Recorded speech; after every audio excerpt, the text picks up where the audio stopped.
Amigos de Radio Victoria, ojo con eso, televisión. A continuación vamos a nuestro segmento Ping Pong Hemisférico con el profesor Luis Núñez desde Lima, Perú.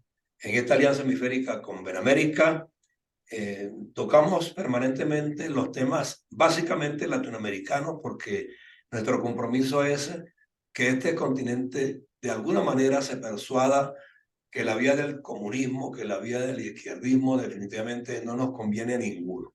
Y la lucha por la democracia ha sido dura, sigue siendo dura, pero tenemos que esforzarnos por no llegar al nivel de Cuba, de verdad, que ha estado durante todos estos años tratando de penetrar nuestros espacios. Lo ha logrado en alguna medida por la mente raquítica de algunos dirigentes políticos que se pliegan porque no tienen más nada que ofrecer, sino la fuerza, el atropello, pero discursivamente no convencen a nadie. Y está ocurriendo en Perú desde hace ya bastante tiempo, está ocurriendo en Venezuela desde hace 25 años, está ocurriendo en Nicaragua de la manera más bestial. Acaba inclusive el señor Ortega de apoderarse de la Cruz Roja, o sea, desnaturalizando todo lo que durante décadas han sido organizaciones e instituciones al servicio de las mejores causas. Entonces, el problema no ha terminado y nosotros tenemos que seguir luchando en esta plataforma por la reintegración de la libertad y la democracia de manera fehaciente y sostenida. Es lo que nos compromete. Y como Perú está en el centro de la atención durante todas estas semanas, producto pues de lo que ha ocurrido en la frontera con los migrantes y otros factores que a lo interno del país también desdibujan en lo que es la doctrina de la libertad y la democracia. Yo quiero que hoy, profesor, nos aboquemos a hacer una evaluación en frío. ¿A dónde vamos a parar? ¿O de quién necesitamos de verdad, para que esto cese? Porque es que lo de Chile me da una esperanza porque definitivamente a un izquierdista de nuevo cuño se le puso en su lugar y no se le permitió hacer lo que le diera la gana con la Constitución y convertirla en un apéndice más del izquierdismo tradicional. Entonces, hay señales buenas y hay señales malas, pero ¿qué requerimos para que las buenas se impongan de verdad, y el resto de los países nuestros entren en la sensatez requerida y necesaria? Buenos días, estamos en nuestro Ping Pong 113 y yo creo que la respuesta a su pregunta es que tenemos que saber marketearnos más. La izquierda se marketea muy bien. En Chile, en las últimas horas, los izquierdistas andan calladitos, como para pasar por agua tibia la extraordinaria derrota que sufrieron el domingo. Los izquierdistas peruanos no hablan de lo que pasa en Chile, los izquierdistas colombianos no hablan de lo que pasa en Chile. En fin, cuando a ellos no les conviene, entonces se quedan calladitos. Creen que calladitos se ven mejor. Pero muy grave lo que usted acaba de comentar. El caso de Nicaragua fue un balde de agua fría ayer, a pesar que uno de los dictadores ya puede esperar cualquier cosa, pero meterse con una institución como la Cruz Roja Internacional y convertirla, porque no es solamente que la botan del país, sino que convierten eso en un apéndice de una oficina del Ministerio de Salud, que por supuesto está controlado por el gobierno. Y sale la esposa de Daniel Ortega, vicepresidenta del país, un caso de nepotismo descarado, a dar una explicación que no tiene nada que ver, porque da a entender que la Cruz Roja apoyaba a los manifestantes de los últimos años. La Cruz Roja apoya a cualquier herido, a cualquier Claro, refugiado que está pasando por un momento de dificultad. Así que, o sea, ¿qué quería? Que la Cruz Roja solo atendiera a los miembros de su partido cuando hubo alguna escaramuza en la calle. La Cruz Roja tiene una tarea humanitaria universal e internacional y no se pliega a ideologías políticas. en la paz y en la guerra, en la paz y en la guerra. Sobre todo en la Primera y Segunda Guerra, sobre todo en la Segunda Guerra Mundial. Pero bueno, eso vuelve a quitarle la máscara a una dictadura que es dictadura con todas sus letras, ¿no? Y que por supuesto Venezuela calladita, no dice nada. O Solo falta que también un día de esto la Cruz Roja Venezolana, en pleno centro de Caracas, sea intervenida por los organismos autoritarios.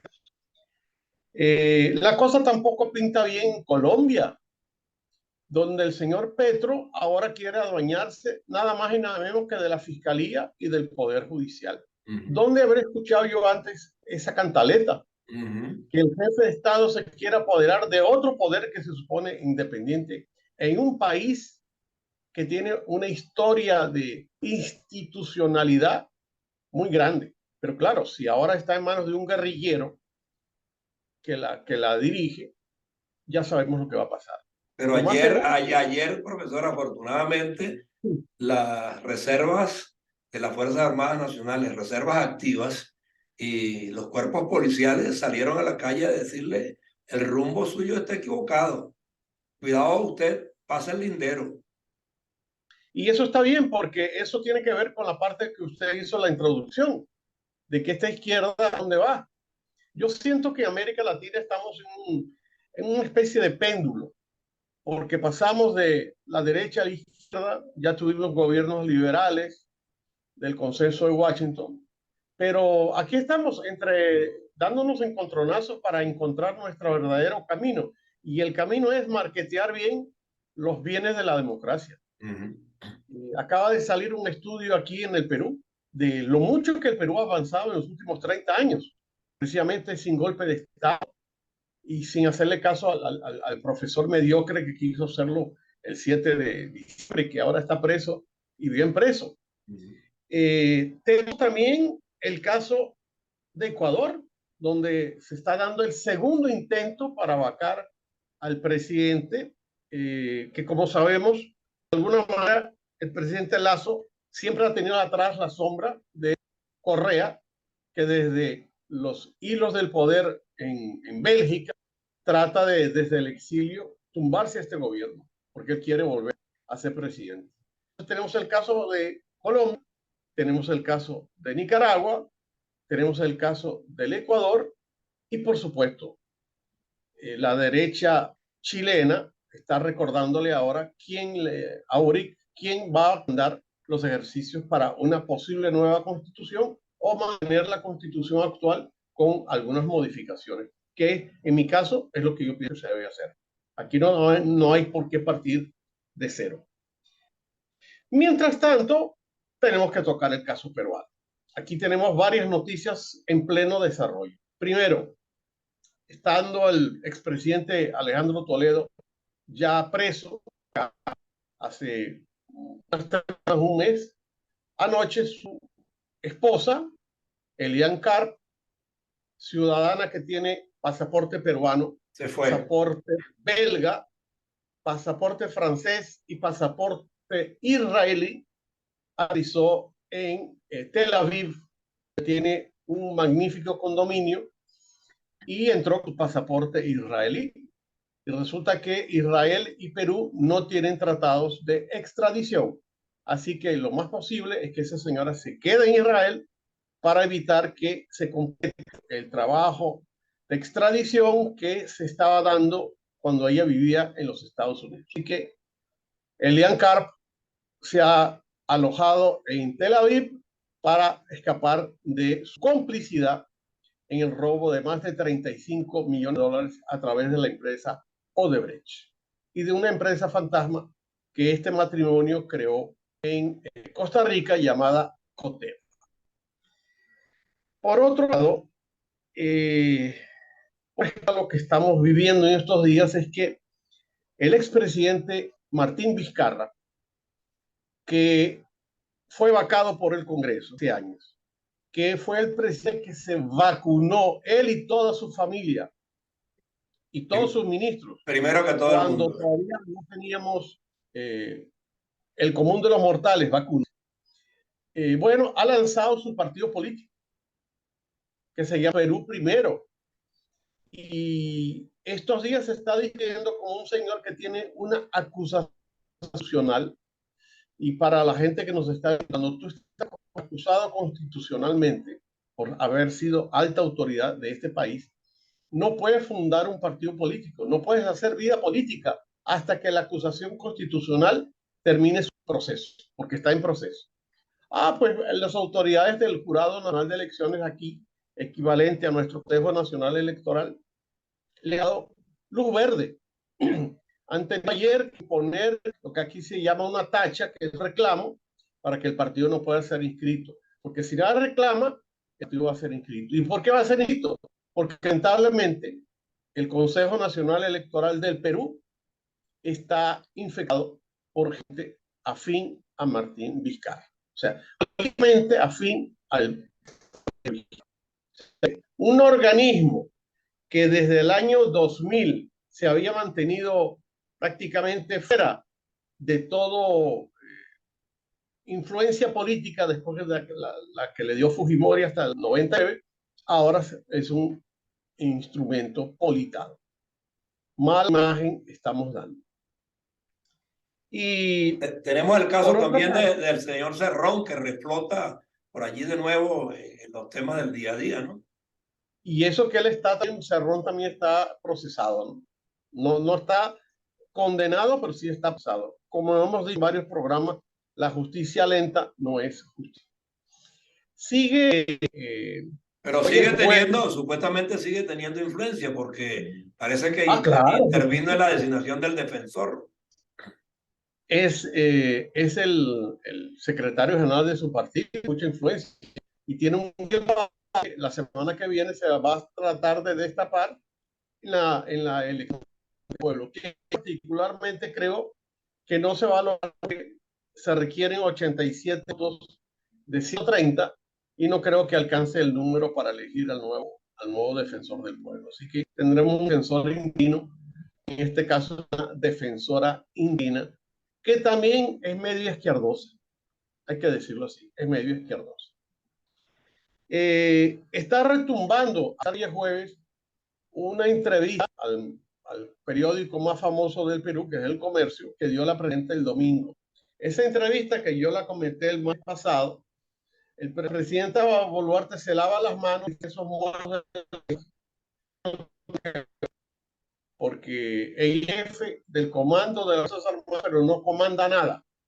Ese discurso cayó mal entre las Fuerzas Armadas, tanto que la semana siguiente tuvieron prácticamente excusas por haber metido la pata comunicacionalmente. La gente no entiende quién está asesorando en comunicaciones para que eso sea enemigo. Y por otro lado, como si no hubiéramos lluvia en el norte, han bajado un poco. Ahora tenemos una epidemia de dengue. De dengue, eso que solamente en la frontera de Ecuador y Perú ya se llevó a 20.000 personas infectadas. Y 5.000 personas ya afectadas. Creo que ha habido algunos muertos, ¿no? Por supuesto, ya hay más de 12 muertos. Ya en emergencia, el dengue en 20 de los 25 departamentos gobernaciones del país para tomar medidas apresuradas, tomar medidas inmediatas frente a esta enfermedad. Y lo de la frontera, yo diría, robándome palabras de un periodista, está en un punto muerto. Ahí están, van a cumplir un mes esas 500 personas, 115 y está igualito. Mucho frío en la noche, mucho calor durante el día, policía de un lado, carabineros del otro, y esos 500 seres ahí abanados, ya ni siquiera en televisión se habla de lo que está pasando en esa frontera. Están atrapados en un túnel sin salida, como diríamos así. Y atados en un túnel sin salida, y con esto termino, también están los migrantes venezolanos que viven en el Perú. ¿Por qué? Porque así la presidencia que dice que tienen 6 meses para actualizar sus documentos, ponerse al día. A su vez, el primer ministro dice, no, los que no tengan documentos, vamos a sacarlos del país. Entonces, ¿en qué quedamos? O en una cosa o en la otra. Una incoherencia total. La gente va a misiones a querer renovar sus documentos y le dicen, espérense un poquito porque todavía no tenemos la norma escrita. Esto es increíble. Estamos hablando de 1.500.000 personas venezolanas que viven en el Perú. Algunos con papeles, que el 35% tiene documentos, y los demás felices porque la presidenta había dicho, vamos a darle 6 meses para que regularicen, pero por otro lado, el ministro dice, los que no tengan los papeles en orden se van. Entonces, ¿a quién le creemos? ¿A la presidenta o al primer ministro? En eso estamos, en este punto muerto, tanto en la frontera como en qué va a pasar con las leyes. Y por supuesto, como dije el martes pasado, los medios de comunicación machacando xenofobia que es y que o sea, no es que no merezca la noticia, pero es que se sabe que hubo más los peruanos que delinquen que los venezolanos que delinquen, pero pareciera que solamente delinquen los venezolanos. Los medios de comunicación solo dan noticias cuando es un venezolano que salta, que roba, que quita una cartera, que quita un celular. Y la cantidad de peruanos delincuentes que hay que hacen lo mismo, calladitos la boca. En esto estamos, en el país donde hay tiempo para abrirse. Bueno, por eso es que seguimos insistiendo que nosotros requerimos medios objetivos que le den cabida a todo, pero de manera racional y equilibrada, porque de otra manera vamos a estar en permanentes tiranteses y ningún problema se va a resolver de manera definitiva. Y Así creo que lo que es. tenemos que hacer es aportar. Ahora tenemos nada más y nada menos que un proyecto de ley que pretende amordazar a los periodistas cuando dan noticias positivas. O sea, hay un proyecto que va a discutir la semana que viene. Bueno, los periodistas mienten, difaman, presos. ¿Y cómo definimos una mentira, una difamación cuando un periodista saca la nota de que un congresista está recortando el sueldo de sus trabajadores? ¿Eso es difamación? No, eso es decir la verdad.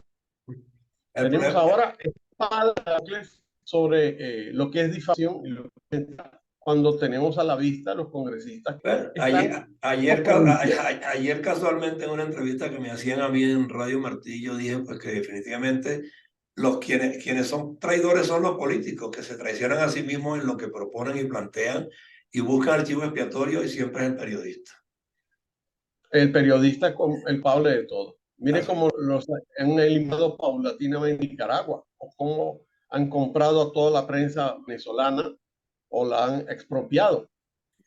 Esta situación, los buenos con los malos. Yo insisto en que los valores democráticos hay que seguirlos apoyando y seguimos en esta lucha por la decencia y inocencia, sobre todo con gente más joven. Esta tarde tendré una conferencia con jóvenes para volver a hablar sobre los valores de la democracia, porque hay que insistir con eso. Porque para colmo, el Congreso la semana pasada, una congresista demócrata propuso que se revise la currícula escolar para que en los libros de historia se coloque un capítulo sobre lo que ha sido el terrorismo y el grupo, sobre todo en los años 80. Bueno, la gente de izquierda votó en contra, todos votaron en contra. O sea, no quieren que se escriba una página sobre el terrorismo como el grupo, no les conviene. Bueno, que se vean en el espejo de Venezuela. Como yo les decía, los periodistas y los medios han sido archivo expiatorio porque según ellos, pues los periodistas tergiversan y dicen lo que no es de la política. Pero los políticos usan la hegemonía comunicacional para hacer terrorismo comunicacional. ¿Qué le Tal parece? cual. Deberíamos dedicarle un programa solamente a hablar sobre ese tema porque es un tema muy importante y vital para nuestros días. A eso vamos. La idea, ojalá que esa charla, conferencia que usted va a tener y ese tipo de eventos se puedan grabar de manera bien Va a apropiada ser transmitido para que también lo podamos difundir en nuestras plataformas. No importa que sea con mucho gusto. diferido, pero que sean aleccionadores. Todo tema que sea aleccionador, que propenda la libertad y la democracia, aquí le damos cabida. No importa si es diferido, pero son temas que tienen vigencia siempre, querámoslo o no. Y creo que de las noticias que ayer falleció un periodista venezolano, Sí, Apolinar Martínez, un buen amigo, y Apolinar Martínez, estaba fue periodista y editor en el en Meridiano, en la cadena del 2001, el grupo 2001. un Y, buen periodista, tuve el y, gusto de conocer. y en radio, sí, también otra colega Y de radio. falleció. Otra colega también falleció. Estamos en la edad crítica, pero seguimos batallando lo que podamos. Mientras podamos, seguimos girando. Aquí estaremos. Un abrazo para ustedes y al martes que viene. Hasta el martes que viene, otro ping-pong hemisférico con el profesor Luis Núñez desde Lima, Perú, a través de nuestra alianza hemisférica con Benamérica. Gracias por su tiempo. Siempre en contacto por cualquier noticia que aparezca. Seguro que sí. Un abrazo. Un abrazo. Hasta luego.